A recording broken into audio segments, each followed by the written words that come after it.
Yes, peeps, welcome back to the Ratcave. It's the boy, it's Matt Reay. What's happening? How you doing, man? Welcome back, mate. Welcome back. Heroes welcome.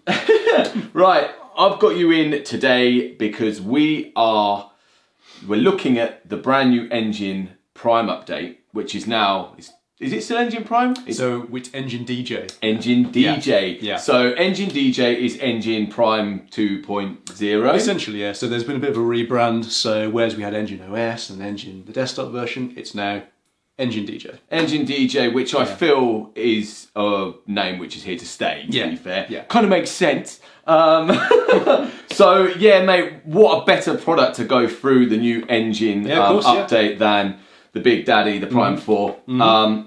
So yeah, mate, literally wanted to go through the standout sort of features on the new Engine DJ and also talk about why we've got these bad boys here. So yeah, I mean, let's start from the top, mate. Yeah, so Wicked. Engine DJ. Yep, Engine DJ. So think about it in two ways. We've got the Engine DJ we run on the products, Prime 4, 2, Go, SCs. Then of course the desktop version, the file management and library organizing system. Both have had a complete rewrite on their database and their code, so kind of completely brand new. Faster database, faster analysing of tracks, faster everything basically. And of course with the desktop version there's a bit of a facelift. Probably expertly throwing some screen grabs of that right now. There it is. Roughly here-ish. And yeah, so with that comes some new things in terms of like, let's say the desktop version, you plug in your connected drive and you'll see your history now with timestamps because there's now an onboard clock which syncs to your time zone. Which on the Prime 4 is up here. Right now, yeah. And it is lovingly displaying the correct time. Yeah, which is BST. Yeah? BTS. BTS? Yeah, I don't know. Yeah, okay, there we are. There's the clock up there. Yeah. Just worth saying as well, obviously, we are using the Prime 4. Everything that you're saying here relays to the Prime 2, the Prime Go. Yep, Prime Go, Prime SC6000 and the 5000s. This is the beauty of what you guys do. I have to say, you know, the 5000s, they don't get left behind. No. You look after your customers that got there right at the start. I mean, you know, 5 years, 6 years ago, whenever that was. Yeah. But yeah, they're still getting the same updates as the newer products, which is, you know, I think that's worth a mention, to be fair. Yeah, and the other things which are worth a mention on the desktop version, I mentioned the connected drives thing. We've now got just workflow improvements. If you drag in a file from, let's say, a drive or from your desktop, it keeps the folder structure when it throws it in. So just little nice touches like that. But on the hardware, because we've got it here, let's kind of get deep into that because that's in a way kind of where the really big updates are. So I'll start with the last thing I'll say about the desktop version is we now have a SoundSwitch export, which means SoundSwitch users, you can export your database directly from Engine onto your stick. And the part 2 of that now means you can use SoundSwitch on the Prime 4 embedded with Engine lighting. So what that basically means is you don't need a laptop to run DMX. No, in fact, you can clearly see there's no laptop here. We're running a Philips Hue setup and some power cans. Yeah. In fairness, mate, the Prime 4 and the Prime 2 and the Prime Go, I know I bring this up in every video that we do. I don't know really why you would use a laptop with it because it's like it's a computer in itself. Yeah. But so this makes complete sense, especially you know with SoundSwitch being one of the other brands that you guys are in charge of, and using SoundSwitch with this in standalone mode, phenomenal update. Yeah, cool. And we'll get to that, but let's look at some of what's changed in sort of the browsing and navigation and things like that. So you can see we've still got our 4-deck layout here, but if I pull down this menu here, we've got access to some of the quick features or go-to things. Quantize on and off, continuous play on and off, plat stop time. Now at the bottom here, we've reorganised this a bit. We've got our source menu, our Wi-Fi, record, engine lighting, which we'll get to in a bit. I think that this is a lot better, by the way. Yeah, I mean, I know the screens on the Prime units are phenomenal, multi-touch.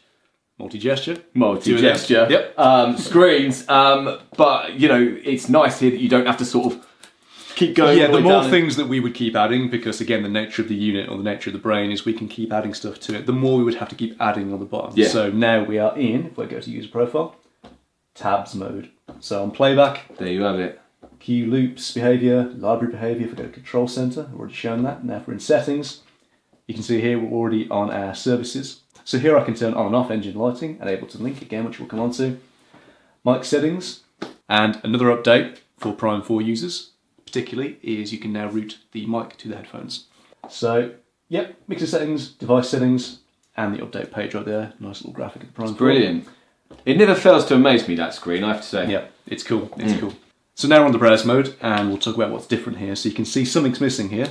It used to be crates and playlists. Now we've just got playlists. Mate, for me, again, it makes complete sense to get rid of that. I've never, for someone, I go by playlists. I've never used crates. When I'm using software, I bridge over from iTunes and stuff like that. And playlists, I mean, yeah, that's a lot less confusing. Yeah. I think that's a really good shout from you guys. Yeah, I think it depends kind of maybe what software someone was coming to it from, whether they were, there was a crate system or a playlist system. Yeah, now we've just got playlists. So if you're an existing user, you'll find that once you load your stick in, you'll get everything collapsed now into playlists. So the people that were using crates, can they bring their crate? Will their crates automatically have turned into playlists? Essentially, yeah. Yeah. So you go into playlists, everything is there. Perfect, basically. Okay, cool. And of course, the features are still there from our more recent update. We can still obviously edit things on the fly. We can create a playlist. And of course, if we tap here, we can reorder. We've got play order as well. So we've got key. One thing that's changed now is if I go to the progressive playlist and come back, you can see I'm still organised by key there. Before it would revert back to the default. Yeah, yeah. So again, just little touches here and there. And of course, we've still got features like, you can see, if I just run these faders down. So you can see with the faders down, and if I tap the artwork, I can preview the track in the headphones. And again, that's across all the Prime units as well. Yeah. And then, of course, we've still got our really powerful filter searching. So 3 filters there. And then, of course, prepare. And our source menu, obviously the most recent update, Dropbox, and all our streaming partners as well. Cool thing now with streaming is, let's say Tidal. This now shows up in your history as well, your streaming tracks. Also, what's changed with Tidal as well now is if I come to source and then hit Tidal, and this goes for any streaming platform as well. If I go to, let's say, speaker playlist, let's say electronic. So to give an example of how this has changed now, if I go to, let's say, this track here, and then tap the play icon, you can see it's already buffering. So if we're playing those in a playlist, it's going to buffer it before it loads into the deck. So, right, okay. We've got a few changes to... Just makes it quicker when you're loading them up. Definitely, yeah. So those we've had more integration in the streaming services to your local collection, essentially. So if you plug that drive into, let's say, your laptop or whatever, they'll all show up in your history. So again, they're less separated now, the streaming services. And then we just come back to and there we go, basically. Okay, so let's look at some of the bigger news items. So let's go to services. So we briefly touched on engine lighting, which we'll talk about in a minute. If I tap Ableton Link now, we've now got the Ableton Link protocol built in standalone mode. If I go back to view now, you can see at the top, I've got it linked to any number of devices. So that could be, an MPC Live, because Ableton Link is a protocol that can work with laptop with an APC, MPC, that kind of thing. So you don't necessarily need to have Ableton running on a laptop. Nope. For Ableton Link to work. No, it's because you can find it in Serato and you can find it on the MPCs, and of course it can just be a standard laptop setup as well. So you can have different devices synced and of course control the tempo for all of them just from the device. So that's a cool feature in terms of if you're using it with, let's say, the SC6000s or the 6000M. A lot of those sort of club level guys who are integrating external hardware, drum machines, what have you. Stems from Ableton, firing off their own tunes. Yeah, you can just strip throw back. them in, For sure. And of course, you can all run with the lighting setup as well. But for right now, I'm just going to go up to the cog and just turn that off, and we'll head straight to the lighting. So you probably saw in that main menu there on Control Center, we've now got lighting. So if I tap here, this is pretty magic. We've now got what we call engine lighting by SoundSwitch. So what this essentially means is SoundSwitch with no computer. So what we're using here is a Philips Hue setup, and then we've got some par cans like we said before. Yep. So Philips Hue, again, it's smart lighting for your home essentially, if you're not sure what that is. All controlled by a little sort of white, it's called the Hue Bridge. So with the Hue Bridge then, you plug that into the Wi-Fi router, and then everything. Because just to sort of say here, these lights aren't plugged into the Prime 4 at all, like hardwired in. Not at all, no. These are just literally running into power socket because Philips Hue works off Wi-Fi, basically. So as long as the Prime 4 is on the same Wi-Fi as the lighting, which you know it would be, it's going to talk to each other wirelessly. So if I hit the cog icon there and tap Philips Hue, you can see I'm connected to my Philips Hue bridge, which is located conveniently outside this room. So yeah, that's one way of using it. Now, there's two different, just to get a bit deep here, but this is important. So Philips Hue is a free service when you use it with any of the Prime devices. It doesn't require a license or anything like that. You just have to already own Philips Hue stuff. With the SoundSwitch integration, if you're already an existing user, you've already got a license, you can use the SoundSwitch DMX cable away from SoundSwitch and then use either scripted tracks or your auto loops. That's right this little thing here. That's the guy right there. Yeah. And then have control of the color overrides, strobes, whiteouts, things like that, the intensity of the lights. Again, if I page through, you can see we've got different parameters that we can control. I'll tell you what, mate. I'm going to turn some lights off, and then lights. we'll show an example of actually how it works. Yeah. Yeah, let's do it. All right, mate. There you go. Then the Ratcave lights are dimmed, so let's have a proper good look at how this is all running and what you can do to it and stuff. I'm impressed. I love the Prime in the dark anyway. It looks like it's going to take off. Yeah. But yeah, man. It's going to take off in a minute. Let's get into it. So this is standalone lighting without any need for a laptop. Yeah, we are running both systems at the same time as well. Philips Hue and then some power cans as well. So if I hit my lighting control again, you can see I've got this, what we call this is the Pro mode. There's also a basic mode, which is just a very stripped down version. More designed around Philips Hue. So if I throw this track on there. So pretty cool, right? We can control those lights with different overrides as well. So this is a track I've scripted in SoundSwitch, but of course we can just run auto loops as well. Just to reiterate, this is in advanced mode. This is in, the Pro mode. We call the it. Pro mode, so, okay, cool. And we'll have a look at basic mode after. Yeah, for sure, yeah. The only difference is essentially one is more designed for simple Philips Hue, sort of tinkering, and this one is designed for a full DMX setup. But interestingly, you can use both with each. It's completely interchangeable. Yeah. So what we can do here is, again, let's just do a really brief overview of this. We've got different tabs at the top, which I mentioned before. So if I hit this track again now, I can override the different colours.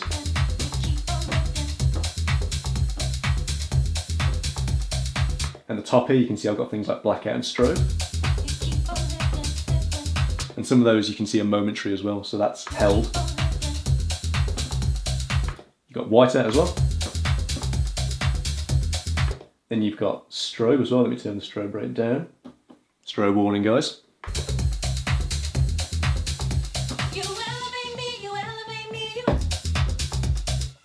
So pretty cool, right?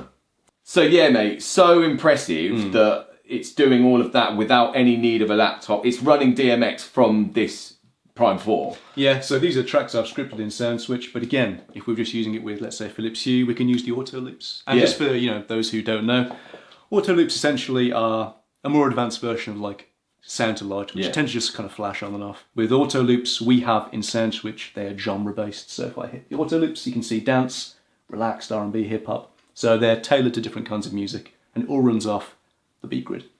So we go back to overrides here now. So we run through the colours here, and you can see for more advanced DMX setups, we've got these position overrides. If I hit the auto loops now, I can change the style of loop. And again, use a different colour, whiteouts. And head back to dance.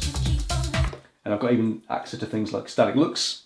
So for example, if you're DJing at a wedding, we've got access to things like, we've got a spotlight on the bride and groom or the cake. Cake. Yep. Particularly Steve Aoki's. This is Steve Aoki's wedding, alright. So, Steve Aoki's cake wouldn't last the full wedding, mate. Pile on. And of course we've got access to the, the group intensity, the auto loop intensity, or scripted track intensity. So you can see I can run these down.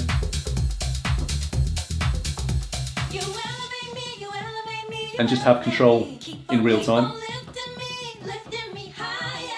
And as you say, these lights are moving to the beat grid. So obviously, Engine analyzes the song.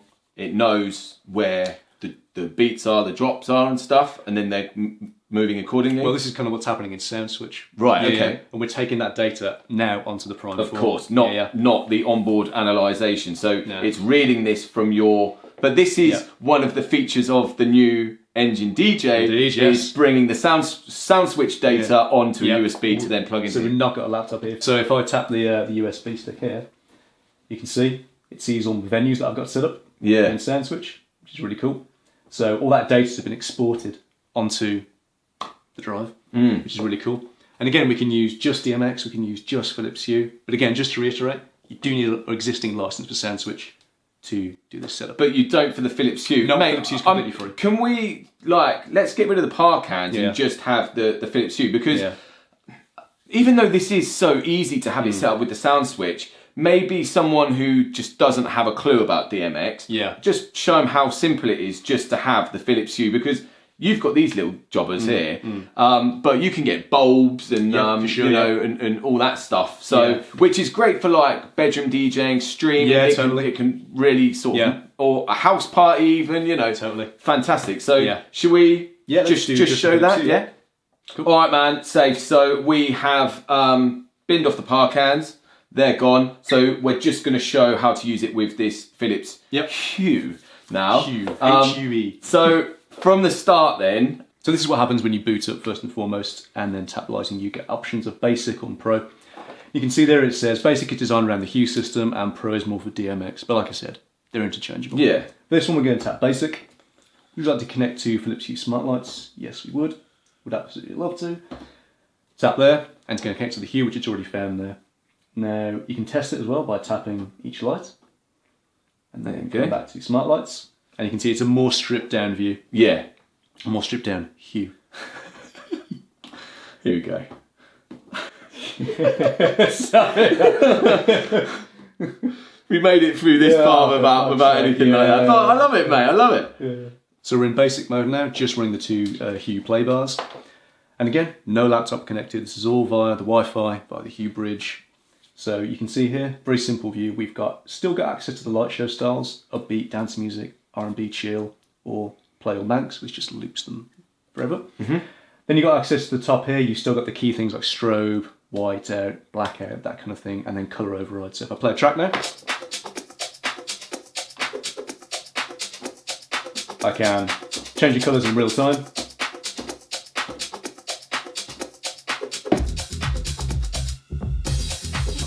Blackout, white out, strobe. Now what play and pause does is that just pauses the script. So we can just pause the light show then. And then so it'll pause on whatever colour you've got it on there and then, So if I just go on this, just pause. And then we can change through the styles as well. So it's going to be a real slow light show on chill, upbeat, and dance music going to be more full on the floor. Yeah. And that's basic mode. Real simple, real simple. But it's I think that's so powerful. Like I would have that plugged in around my house, when I was having a mix on a live stream or or in the living room, because I guess a lot of people are using the Philips Hue in their living rooms or whatever anyway, because it's a pretty cool system. There's an app for it as well, right? You can change. Oh yeah, for sure, yeah. So I mean, the way it essentially works is you are real time on the app, just changing the colours. You can mix and match colours. If it's these play bars, it's a bulb. The way it works is on the Hue app, you place them in your entertainment centre, and then it can connect to the engine lighting. And it's really cool. And again, just to reiterate, that's completely free. Yeah, completely free service. SoundSwitch DMX is what you need a license for. Yeah, but this is as it is. Pretty damn cool. And of course it racks, obviously everything's on the beat grid here, you can see it's remembering the position. And if I do something like a roll,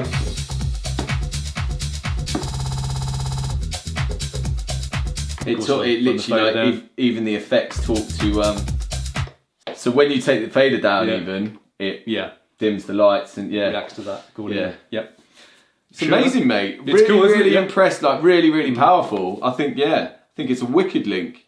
Yeah, cool. And again, Denon, Denon sort of Prime world, all of the products, like you said, get the same update. Yeah. So even the ones like the SC5000, the SC5000M, everyone's getting the same update. And with the desktop update, there's so many little improvement features, workflow improvements. And again, it's a whole new code, so it's rewritten from the ground up. So again, like sturdy, powerful, like like with most things, we collect so much feedback from the forums and the Facebooks. I always talk about this, but it is an important part of what we do. Yeah. So yeah, I do as well actually in my videos, in Denon videos. I always say, if you want it, shout about it. Yeah. So yeah, really, really good. Well, mate, I mean, that's about it, isn't it? On the cool. Like I say, in a nutshell. Look at me in this nutshell. That's Engine DJ. Yeah, Engine DJ. Yeah. It's going to take me a while to, I think, not call it Engine Prime or Engine OS or But like I said, I think Engine DJ is that's we'll knock it into you. But yeah, that's again just a little tour of it. Again, it's few different visual upgrades, workflow upgrades. But again, the main kind of thing here is adding things like Ableton Link and the engine lighting. These are huge things that we're adding. Absolutely, huge things. And the thing about you guys is you are always adding stuff, and that's the power of these Prime of the Prime series, is that they they can be updated and everything. And it's pretty scary, mate. Not gonna lie to you, I'm terrified. I've got a car full of scary things. But mate, look, let's leave it there, shall we? Nice one. Mr. Reay, thank you. It's nice to have you back in the Ratcave, man. It's been a long time. This is Ratcave Mark III. Ratcave Mark III. I had you in Ratcave Mark 1, 2, and now 3. This is now, it's in a secret location. It's in my house. Can I write my name on this one? Oh no, it's my missus will kill me. But yeah, guys, thank you for watching. Let us know in the comments what you think of this Engine DJ update, and of course, like the video, subscribe to the DJKit YouTube channel, and share it around. Share it to people that have got the Prime series who are maybe sort of scared to update. If it ain't broke, I ain't gonna fix it, mate. Mate, it is worth it for all of those extra features. It's never broke. In my humble opinion. So yeah. Anyway, guys, until next time, you take care. Peace.